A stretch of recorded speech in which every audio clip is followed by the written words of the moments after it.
Starting with this video and for the next set of videos, we're going to work on applying materials and shaders to all of the objects in our scene. As you can see, everything has already been imported. However, by default, it looks kind of grayish and bland, of course. So we're going to go ahead and place some really cool materials and textures and things and get this stuff looking good.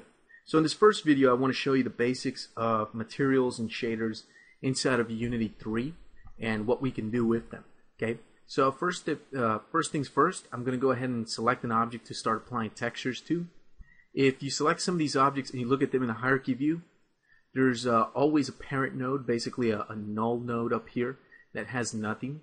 And then under that, you're going to find all the different individual assets. Okay, so for example, for street, you can see up here in the hierarchy view, here's a street. If I expand that, there's one object that belongs to the street, which is the actual street mesh down here. And we can see over here in the inspector, we get the mesh renderer over here. And then finally down here, we'll have the material. So right now the material is called street-exterior street parking lot. Okay, and by default, Unity doesn't know what kind of shader you want to apply to this, but so by default it applies just a regular diffuse shader. So let's talk a little bit about shaders. Okay, there's two ways that you can work with shaders inside of Unity. A, you can use the built-in shaders, which is a huge library of already pre-made coded shaders for you to start using. They're really good. I recommend this for most users, even advanced users. And then B, the second way to work with shaders is to actually create and program your own. However, if you're not a shader programmer, if you're not a shader developer, then the best way for you to go is by actually using these shader presets that are over here. So if you click on where it says diffuse over here, that'll open up this menu. And then from this menu, you can choose all the built-in shaders that come with Unity 3.0. This is basically the factory library of shaders. So we have a lot of different shaders. So let's start off with a simple diffuse shader. Right now I have the kind of street floor object selected here. Okay. And over here we can see we have a main color for this shader, which if we take it and we make it red, for example, we'll give it a red hue. Alright. We also have a base RGB, and this can actually be defined by an actual texture map that's created outside of Unity, say in a 2D image editing program like Photoshop. Let's just see really quick how this works. We need to apply texture to this. Right now we can see in this little item block over here, it says none texture 2D. There's no texture defined. So what you can do is you can click on this little select button down here, and that's going to open up the new asset browser. This is a new browser inside of Unity 3. The previous one was kind of too simple, so they improved it and they added this really cool asset browser which opens up a separate window. If I take this little slider up here in the top right and I push it toward the right, I get really big thumbnails. Okay? If I push it all the way to the left, I go from thumbnails to basically a list, an asset list kind of organization method here. Basically what I'm looking for is a texture that belongs to this street-exterior street parking lot object. So I'll look for something with a similar name. So here's exterior street parking lot is the one that we're looking for. So here it is. Exterior street parking lot diffuse. Okay. We have different maps here that I've created. There's a bump map, which is actually a normal map. We have a diffuse map, and we have a height map. And the one I want to plug in is the diffuse map. So I'll just double click it to tell Unity that's what I want. You can see over here in the little texture swatch, you can see the thumbnail right there of the texture. And if we look inside the viewport, we can actually see the texture. Make sure you're in textured mode, however. If you're in a wireframe mode, you won't be able to see it. So you want to make sure you're in textured mode in your viewport. Okay. The next thing to be able to work with this shader is being able to see it interact with lighting. Right now we see the texture very bland. Okay. To be able to see it a little bit better, it'd be best to create some test lights. If I turn on light mode right now, I pretty much get nothing. It's completely dark in here because there's no lights. I haven't created any, so I would have to create some to be able to see something look more interesting. To create lights is pretty simple. I'm going to go up here to Game Object. I'm going to go to Create Other. And then down here I have a list of 3 light types that we can use in Unity. We can use point lights, spotlights, and directional lights. And we're going to be talking about lighting in a separate video further down the road. Right now, just go ahead and create a point light. This is just for testing purposes. I want to make sure this point light is located right here, sort of above my floor. There's a few ways we can do that. If I hit Alt, Control, and F on a keyboard, I can place the light right in the center of where my camera's looking at. If I come over here to Game Object, Down here I can see that if I hit Control Alt and F, I move to view. I can also align with view. Let's come over here and let's place this. Another way to place this is using a cool new feature inside of Unity using vertex snapping. Okay, you can actually snap to vertices of objects, and the way you do this is pretty simple. You can hold down V, move the object, and you'll see that it snaps to the vertices of the street object down here. If I move this up, you can see the light is actually affecting the street or the asphalt. Okay, notice the light has these little icons here, which I can click and drag these little squares out to increase the range of the light. I can also go to the inspector and increase the range interactively over here, which is what I'm going to do. And I can increase the intensity of the light as well. Okay, so here's the light. It's lighting up the ground right now. And we're just using a regular diffuse texture. So let me select the object. Here's the material. The diffuse texture just does a texture map on top of it. For next-gen games, this works pretty good for objects that are not important. An object that would be important, though, is the floor that the player is going to be running along for most of the game. So you would want that to look good.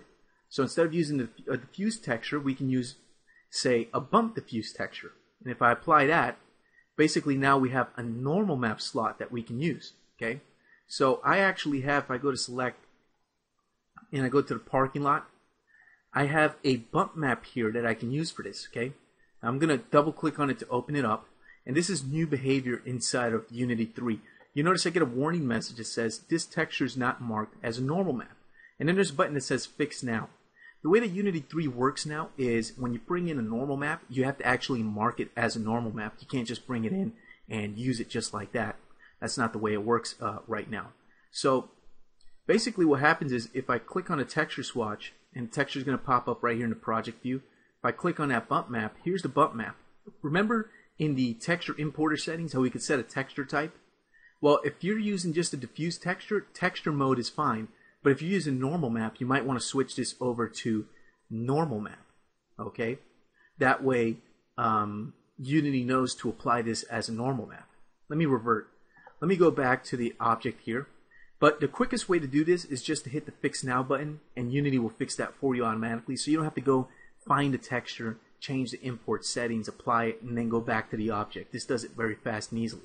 So it's something that you can't forget. You have to remember that when you use a normal map, it has to be marked as a normal map. Fortunately, Unity gives us that warning message that lets us know. So here it is with a normal map. Let me go back and set this as a regular diffuse. So here's with no normal map, no bump mapping whatsoever. And here it is with the bump map. The bump map helps to make it look a little bit bumpier, make it look like it's more detailed than it actually is. But we can make this look even better. Let's go to a specular shader. And you'll notice that the specular shader gives this object some specularity, makes it look a little bit shiny. Okay, a lot of objects in the real world have specularity. Very few objects don't. Okay, but if I kind of zoom away here, you can see that the specularity looks kind of funny. And if I take the light and actually light across the surface, you can see that the specularity looks kind of weird. Okay, the reason it looks weird is because the specularity is not being modulated by any type of map. It's basically being modulated by this specular color right here, which is just this kind of medium gray. Now we could change the color of the gray to something else. Like if I change it to red, you see the way it looks. But that doesn't look too good. The way that we want to modulate our specular map or specularity is with a specular map. So where do we apply specular map?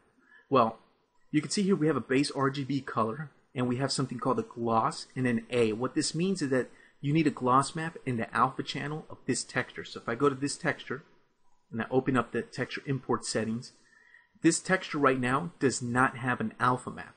What we need is a grayscale version of this texture in the alpha map in order to get this to look good. So how can we do this? Well, there's two ways we can do it. We can go into something like Photoshop and create it manually there. It'll take longer to do that, and it's a lot more work to have to do that manually, and then you'd have to re-import the texture. Another way that we can do this, kind of the easy way out within Unity, doesn't give you the most control, but it can give you good results fast and easy, is by going up here to the texture importer settings for that texture and telling it to generate an alpha from grayscale. If I check that on and then hit apply, Unity is going to re-import and it's going to apply an alpha map to that texture. And when it does that, you notice now I can check the alpha and it has an alpha map, basically a grayscale version of texture. And now you notice when we look in the viewport, we don't have that nasty kind of burnt out white specular area right here in the middle. Instead, the specularity is being controlled by this grayscale map, which makes it look much more realistic. And if I take, say for example, the material here, I change the specular color, now you can see that when I change it to red, it's actually modulated, so dark areas get less specularity and brighter areas get more specularity. So that's the way that it works. And this helps to give your textures, your materials and shaders more realism. So let me go back to a bump specular shader, and what this does, it combines all three. It has diffuse, it has specularity with the gloss map in the alpha, and a normal map. And now you can see that this looks a lot better. So we started off with just a diffuse texture which looked like this. Doesn't look very good. And when we use a bump specular, you can see that there's a huge difference. Now you can see a lot more detail in the floor. It looks like it's sticking up just a little bit. You can see the bump mapping, normal mapping working out really nice. Okay, so I'm going to end this video here. It's been going long enough. In the next video, we're going to start to apply shaders to the outdoor part of the scene and work our way in and start making this look good.